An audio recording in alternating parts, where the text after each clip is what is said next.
Hello friends and students, मैं हूं सौरभ राठौड़ और आप देख रहे हैं मेरा YouTube channel Saurabh Rathore. Channel को सब्सक्राइब करें, वीडियो पसंद आए तो लाइक शेयर और कमेंट ज़रूर करें। तो चलिए स्टार्ट करते हैं हमारा chapter number 10, light reflection and refraction, lecture part 3। ठीक है, सो पार्ट 2 लेक्चर में हम लोग image formation bye concave mirrors तक पढ़ चुके हैं। ठीक है, कॉनकेव मिरर किस तरह की इमेज बनाते हैं। ठीक है, सो अभी नेक्स्ट टॉपिक है हमारा image formation by convex mirror. ठीक है, कॉन्वेक्स मिरर का नेचर कैसा होता है? डाइवर्जिंग। इट मींस ये लाइट रे को बाहर की तरफ बैंड करते हैं, away from the principal axis, principal axis से दूर। ठीक है, और इनके केस में क्योंकि लाइट रेज एक्चुअली मीट नहीं करती हैं, इसीलिए इमेजेस कैसी फॉर्म होती हैं? Virtual. Okay, and virtual image हमेशा इरेक्ट होती है। सो देखते हैं, यहां पे सिर्फ दो ही केसेस हैं। कॉनकेव मिरर के केस में देर वर 6 केसेस कि ऑब्जेक्ट कहाँ कहाँ हो सकता है in front of concave mirror, और उसके रेस्पेक्ट में इमेजेस कहाँ कहाँ बन सकती हैं, है ना। तो वहाँ 6 केसेस थे, यहाँ सिर्फ दो ही केसेस हैं।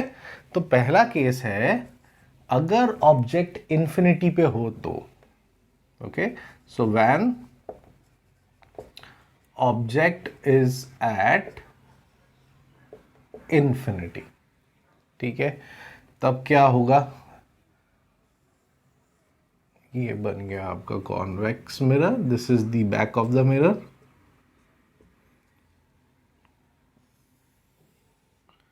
Principal axis, this is pole, यहाँ पे सेंटर ऑफ कर्वेचर, और इन दोनों के बीच में समवेयर हियर फोकस। ओके, अभी ऑब्जेक्ट कहाँ पे है? इन्फिनिटी पे है। तो मैंने लास्ट क्लास में, लास्ट लेक्चर में आपको बताया था कि ऑब्जेक्ट जब इन्फिनिटी पे होता है तब हम ऑब्जेक्ट बनाते नहीं हैं, सिर्फ पैरेलल रेज वहाँ से दिखा देते हैं। तो यहाँ पे भी ऐसा ही करेंगे। ये रे पैरेलल आई, पैरेलल टू प्रिंसिपल एक्सिस। अब कॉन्वेक्स मिरर का नेचर कैसा है? डाइवर्जिंग, तो ये इसको बाहर की तरफ बैंड कर देगी। ठीक है, बट हमें पता है, वो रूल्स में मैंने आपको समझाया था, if a ray is coming parallel to principal axis then after reflection it will pass through focus. तो अगर कॉनकेव है तो फोकस से एग्जैक्टली पास होगी, बट अगर कॉन्वेक्स है then it will appear like passing through F. तो अगर मैं इसको इमेजिनरी लाइन को पीछे की तरफ लेके जाऊं तो ऐसा लगेगा कि ये फोकस से पास हो रही है। ठीक है, तो ये एक लाइन से भी सफिशिएंट है। अगर दो रेज बनानी है तो एक प्रिंसिपल एक्सिस के नीचे बना दो, कोई फर्क नहीं पड़ता। ठीक है, ऐसा भी बता सकते हैं। तो देखो कहां पे पॉइंट मिला? एफ पे। तो इमेज की position at F. Image size, size कैसा बना? पॉइंट साइज, बहुत छोटी, हाईली डिमिनिश्ड, बहुत छोटी बनेगी। तो यहां पे लिख देते हैं पॉइंट साइज। इमेज का नेचर कैसा है भाई? रेज एक्चुअली मीट नहीं कर रही है फोकस पे, दे अपीयर लाइक मीटिंग हियर। तो जब अपीयर लाइक मीटिंग होता है तो वो नेचर कैसा होता है? वर्चुअल। और जब वर्चुअल है तो वो इमेज हमेशा इरेक्ट बनती है। तो वर्चुअल एंड इरेक्ट। तो ये पहला केस हो गया when object is at infinity. ठीक है, second case for convex mirror, object को हम इंफिनिटी और पोल के बीच में कहीं पे भी कंसिडर कर सकते हैं, कहीं पे, एनीवेयर, जहां आपको रखना हो, एक ही तरह की इमेज बनेगी। तो सेकंड केस है when object is between infinity and pole,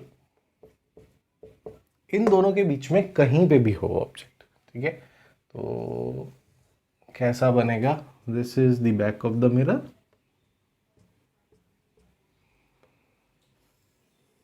principal axis, pole, centre of curvature, focus. ठीक है, अभी ऑब्जेक्ट इन्फिनिटी और पोल के बीच में कहीं पे भी है तो मैंने यहां रख दिया, चलो ठीक है, ए बी।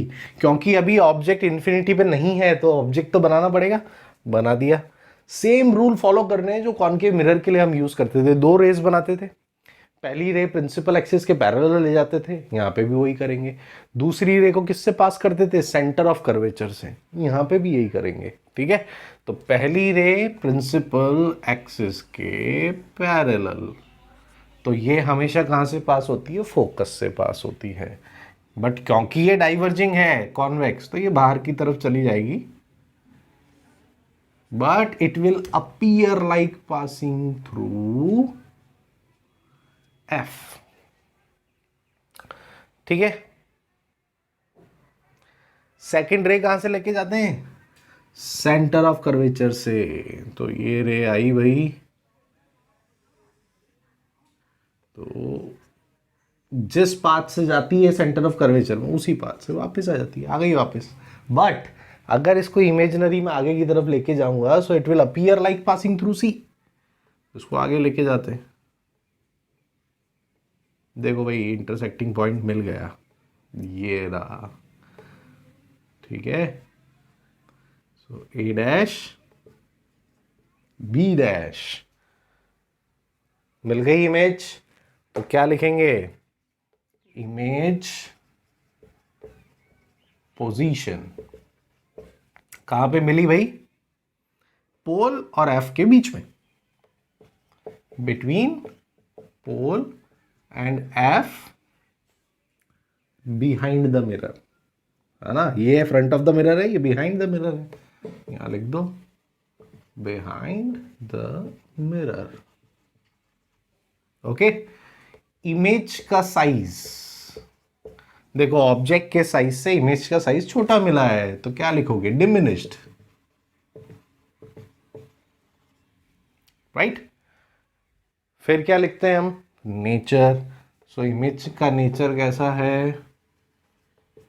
क्योंकि रेज एक्चुअली मीट नहीं हो रही, द अपीयर लाइक मीटिंग, इसलिए वर्चुअल। और वर्चुअल इमेज हमेशा कैसी होती है? इरेक्ट होती है। ठीक है, बस। तो ये कॉन्वेक्स मिरर के रे डायग्राम्स हो गए, इसमें दो ही केस हैं सिर्फ। ठीक है, ओके। अब कॉनकेव मिरर और कॉन्वेक्स मिरर के हमारे डेली लाइफ में यूजेस क्या क्या हैं? ये क्वेश्चन भी कभी कभी आता है बोर्ड में।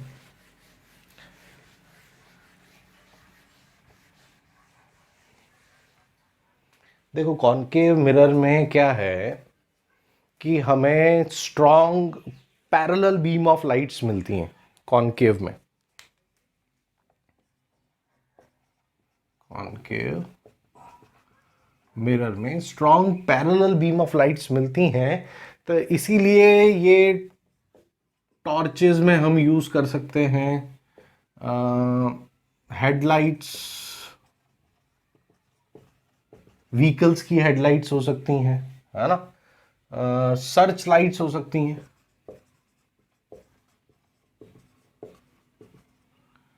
ठीक है, और क्योंकि इसमें सिक्स्थ केस में जब ऑब्जेक्ट को हम फोकस और पोल के बीच में रखते हैं तो हमें virtual erect and enlarged image मिलती है, इसीलिए डेंटिस्ट भी इसको यूज करते हैं, है ना, to get larger image of teeth, है ना, दांत बड़े देखने के लिए यूज किया जाता है इसको। शेविंग मिरर्स में यूज किया जाता है इसको, है ना। तो ये इसके कुछ यूजेस है। हाँ, फर्नेसेस में भी यूज करा जाता है। फर्नेस का मतलब क्या होता है? जैसे हम भट्टी बोलते हैं, ठीक है, बड़ी बड़ी फैक्ट्रीज और इंडस्ट्रीज में ये फर्नेसेस होती हैं। तो क्योंकि कॉनकेव मिरर का नेचर कैसा है? कन्वर्जिंग है, ये लाइट रे ऐसे आती है और प्रिंसिपल एक्सिस की तरफ, फोकस की तरफ कन्वर्ज होती है अंदर की तरफ। तो सनलाइट को कन्वर्ज करके पॉइंट पे फोकस कर दिया जाता है, जिससे वहाँ पे हीट बढ़ती जाती है। और फर्नेस में, हीट फर्नेस में तो काम ही गर्म करने का है, हीट प्रोड्यूस करने का है ज़्यादा से ज़्यादा, है ना। इसीलिए वहाँ पे भी यूज़ होता है। ये सोलर फर्नेसेस बोलते हैं इसको, सनलाइट को यूज़ किया जाता है, ठीक है। तो ये कुछ यूजेस हैं इसके। कॉन्वेक्स मिरर, कॉन्वेक्स मिरर का एक ही सबसे बड़ा यूज है ना, रेयर व्यू मिरर्स में इसको यूज किया जाता है। व्हीकल्स के रेयर व्यू, जो साइड ग्लासेस होते हैं ना, पीछे देखने के लिए, है ना। फोर व्हीलर, टू व्हीलर में जो रेयर व्यू हमारे ग्लासेस या सॉरी मिरर्स हैं, उसमें पीछे देखने के लिए हम उसको यूज करते हैं। तो वहां पे कॉन्वेक्स मिरर ही क्यों यूज होता है? कॉन्वेक्स की जगह अगर कॉनकेव लगा दिया तो क्या प्रॉब्लम होगी? ठीक है, देखो भाई, कॉन्वेक्स मिरर में वर्चुअल एंड इरेक्ट इमेज मिलती है। तो पीछे से जो व्हीकल आ रहा है वो हमें सीधा ही दिखना चाहिए ना भाई, इरेक्ट, है ना। अगर कॉनकेव लगा दिया तो इन्वर्टेड इमेज मिलेगी, तो कितना कंफ्यूजन हो जाएगा, पीछे का सब कुछ उल्टा दिखाई देगा। ठीक है, फर्स्ट थिंग तो वर्चुअल एंड इरेक्ट इमेज मिलती है। सेकेंड थिंग, भाई कॉनकेव में तो एनलार्ज्ड इमेज भी मिल सकती है ना, enlarge.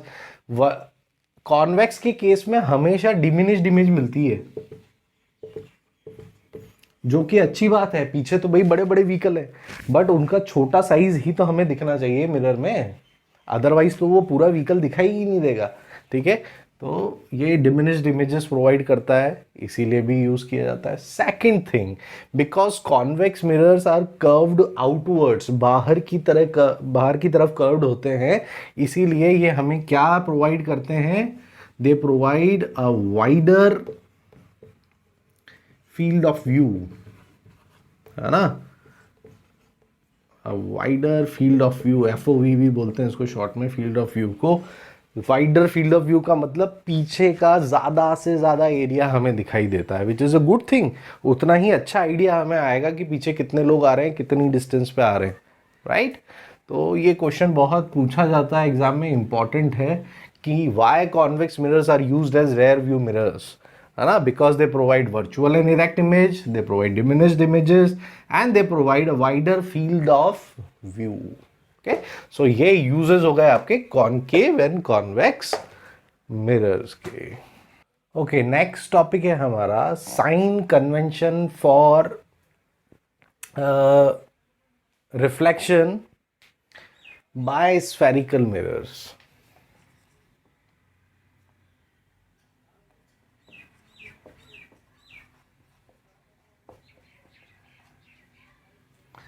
Sign convention for reflection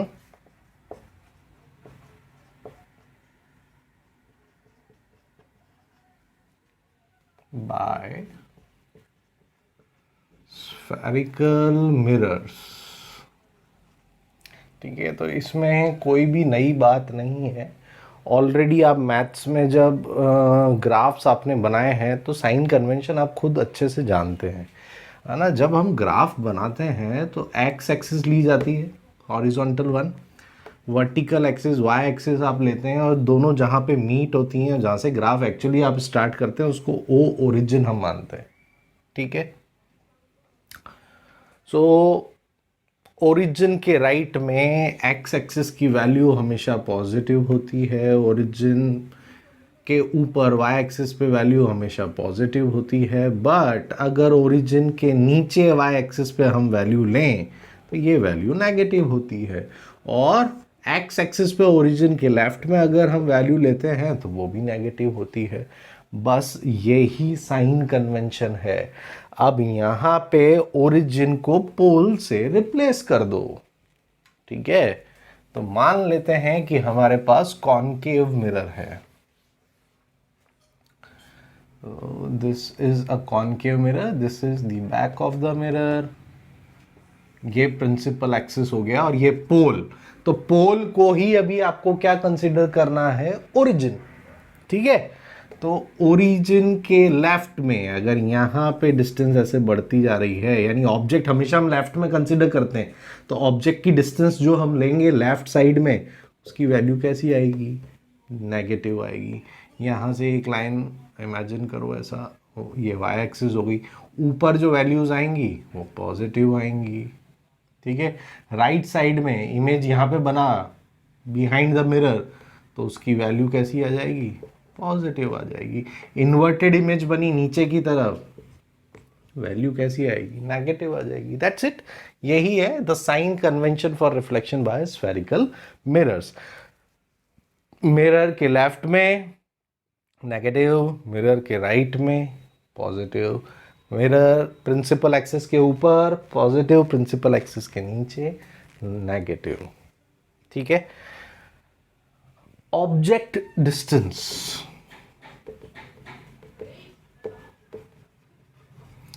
को हम u से रिप्रेजेंट करते हैं, यानी मिरर से ऑब्जेक्ट कितना दूर है, उस ऑब्जेक्ट डिस्टेंस को हम किस अल्फाबेट से रिप्रेजेंट करते हैं, u से। और ऑब्जेक्ट को हमेशा हम लेफ्ट में कंसिडर करेंगे तो हमारे रे डायग्राम्स इजीली बन जाएंगे। तो u हमेशा नेगेटिव लेना पड़ेगा, है ना, क्योंकि p के लेफ्ट में है, पोल के लेफ्ट में है, तो नेगेटिव वैल्यू आएगी। Object distance u always be negative. Image distance, mirror से कितना दूर इमेज बना है उसे क्या बोलेंगे, इमेज डिस्टेंस। इसको v से रिप्रेजेंट करते हैं। तो अगर इमेज बिहाइंड द मिरर इधर बन रही है तो पॉजिटिव हो जाएगा image distance, front of the mirror में बन गई है तो नेगेटिव हो जाएगा। ठीक है, और फोकल लेंथ तो आपको पता ही है क्या होता है। ठीक है, इसको फोकल लेंथ, फोकस से लेके पोल तक की डिस्टेंस, मान लो कि ये एफ है। ठीक है, तो यहां से लेके यहां तक की ये जो डिस्टेंस है ना, इसको स्मॉल एफ से रिप्रेजेंट करते हैं, उसे हम बोलते हैं फोकल लेंथ। तो हमारा जो नेक्स्ट टॉपिक है ना वो यही है। मिरर के लिए एक फॉर्मूला बनाया गया स्फेरिकल मिरर्स के लिए। ठीक है, उसका नाम दिया गया मिरर फॉर्मूला।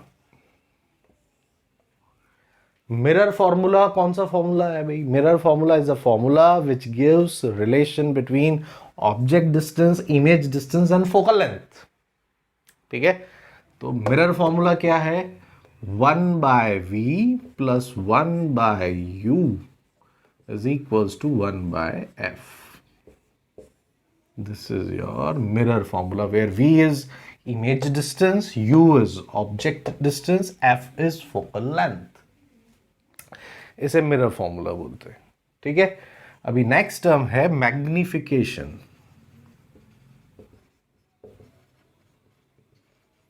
मैग्निफिकेशन का क्या मतलब है, ऑब्जेक्ट के साइज के रिस्पेक्ट में इमेज का साइज कितना हो गया, है ना, इमेज के साइज में कितना वेरिएशन आया as compare to the size of the object, उसे हम क्या बोलते हैं, मैग्निफिकेशन बोलते हैं। The change in the size of the image with respect to the size of the object is known as magnification. Magnification को m से represent करते हैं। ठीक है, और मैग्निफिकेशन का फॉर्मूला है m is equals to h dash by h। अब ये h डैश क्या है, height of the object, object की हाइट, ऑब्जेक्ट कितना ऊंचा है ना, sorry height of the object लिख दिया मैंने, h dash is height of the image, sorry, and h is height of the object. Object का साइज कितना है, वो है h, और h डैश है आपका हाइट ऑफ द इमेज। ठीक है, मान लो कि क्वेश्चन में ऐसे दिया है कि भाई ऑब्जेक्ट 2 सेंटीमीटर बड़ा है, तो ये हाइट ऑफ द ऑब्जेक्ट हुआ, तो h की जगह पे क्या रखना पड़ेगा आपको, 2 सेंटीमीटर। और बाद में आपने h डैश निकाला और h डैश आपको 4 सेंटीमीटर मिला, तो हाइट ऑफ द इमेज कितनी होगी, 4 सेंटीमीटर, यानी उस केस में एनलार्ज्ड इमेज बन रही है। ठीक है, सो मैग्निफिकेशन का एक फॉर्मूला ये मिल गया हमें, m is equals to h dash upon h, where h dash is height of the image and h is height of the object. अब इमेज डिस्टेंस v और ऑब्जेक्ट डिस्टेंस u के respect में भी magnification का एक formula है ना, m is equals to minus V by U भी होता है। ठीक है, तो इन दोनों में से मैग्निफिकेशन का कब कौन सा फॉर्मूला हमें लगाना है, that depends on the question. तो कुछ न्यूमेरिकल्स हम करेंगे, है ना, उसमें पता चलेगा कि हमें ये कब लगाना है, ये कब लगाना है। सिंपल है, कुछ खास नहीं है इसमें। ठीक है, तो जब भी हम न्यूमेरिकल करेंगे तब मैं ये एक्सप्लेन करूंगा। अच्छा, अब मैग्निफिकेशन की वैल्यू मान लो आपको मिली 1। मैग्निफिकेशन की value m is equals to, अगर 1 मिला तो इसका मतलब क्या है? देखो m है क्या, h dash upon h, height of the image upon height of the object. अगर h डैश और h सेम है तो दोनों कट होके 1 आ जाएगा। इसका मतलब मैग्निफिकेशन 1 आने का मतलब है ऑब्जेक्ट का जो साइज है वही साइज किसका मिला है, हमें इमेज का मिला है। तो अगर मैग्निफिकेशन 1 आ रहा है इसका मतलब सेम साइज। m की वैल्यू 1 से बड़ी मिल जाए तो ऐसा कब होगा? न्यूमरेटर जब छोटा हो, सॉरी न्यूमरेटर जब बड़ा होगा और डिनोमिनेटर छोटा होगा तो m की वैल्यू हमें 1 से बड़ी मिलेगी। इसका मतलब इमेज एनलार्ज्ड होगी, तब मैग्निफिकेशन 1 से बड़ा मिल जाएगा। 1 से वैल्यू बड़ी जो भी वैल्यू आ गई यानी इमेज का साइज ऑब्जेक्ट के साइज से बड़ा हो चुका है, एनलार्ज्ड इमेज हो चुकी है। ठीक है, m की वैल्यू 1 से छोटी मिल जाए यानी पॉइंट में कुछ मिल जाए, इसका मतलब इमेज का साइज ऑब्जेक्ट के साइज से छोटा मिला है हमें। ठीक है, h डैश अपॉन h की वैल्यू 1 से छोटी है ना। तो ऐसा कब पॉसिबल है? जब न्यूमरेटर की वैल्यू छोटी हो, डिनोमिनेटर की बड़ी हो, यानी हाइट ऑफ द ऑब्जेक्ट ज्यादा है और हाइट ऑफ द इमेज कम है। सिंपल सी बात है। तो ये इसका मतलब है डिमिनिश्ड मिला है हमें, है ना, इमेज का साइज छोटा मिला है। अच्छा, अब m, ये तो 1 के रेस्पेक्ट में बात कर ली हमने साइज की। अगर मैग्निफिकेशन हमें पॉजिटिव मिले, मैग्निफिकेशन की वैल्यू पॉजिटिव आ रही है ना, तो इसका मतलब क्या है भाई? इसका मतलब है h डैश अपॉन h का जो रेशो है वो पॉजिटिव मिला है ना। और m की वैल्यू नेगेटिव भी आ सकती है। इसका मतलब भाई h डैश अपॉन h जो है वो हमें नेगेटिव में मिला है, माइनस में उसकी वैल्यू आ रही है। ठीक है, तो माइनस में वैल्यू कब आती है? जब ऑब्जेक्ट, सॉरी, इमेज का नेचर कैसा हो? रियल एंड इन्वर्टेड हो। और पॉजिटिव वैल्यू कब आती है? जब इमेज का नेचर वर्चुअल एंड इरेक्ट हो। तो क्वेश्चंस में, न्यूमेरिकल्स में पूछा जाएगा कि नेचर कैसा है इमेज का, तो m की वैल्यू निकालनी पड़ेगी। m की वैल्यू नेगेटिव आ रही है तो रियल एंड इन्वर्टेड है, m की वैल्यू पॉजिटिव आ रही है तो वर्चुअल एंड इरेक्ट। ठीक है, अभी इसको समझ भी लेते हैं कि नेगेटिव वैल्यू का मतलब क्या है भाई। h dash upon h negative कब आ सकता है? जब इमेज प्रिंसिपल एक्सिस के नीचे बनेगी। तो अभी अभी मैंने आपको समझाया साइन कन्वेंशन में कि प्रिंसिपल एक्सिस की जब नीचे बनता है तो वैल्यू क्या होती है? नेगेटिव होती है। तो अगर h डैश नेगेटिव होगा तो h डैश बाय h भी नेगेटिव होगा, तो m नेगेटिव हो जाएगा। और m नेगेटिव है यानी real and inverted. Inverted image हमेशा रियल होती है। ठीक है, और यही लॉजिक पॉजिटिव का भी है, यानी प्रिंसिपल एक्सिस के ऊपर बन रही इमेज तो इरेक्ट, इरेक्ट है तो वर्चुअल, राइट। तो ये कुछ इंफॉर्मेशन है, इस पे बेस्ड न्यूमेरिकल्स करेंगे हम। ठीक है, नेक्स्ट क्लास में कुछ न्यूमेरिकल्स मैं आपको समझाऊंगा। ठीक है, तो भाई आज के लेक्चर में इतना ही। मेरे चैनल को सब्सक्राइब करें और वीडियो पसंद आया तो लाइक शेयर और कमेंट ज़रूर करें। जय हिंद, जय भारत, नमस्कार।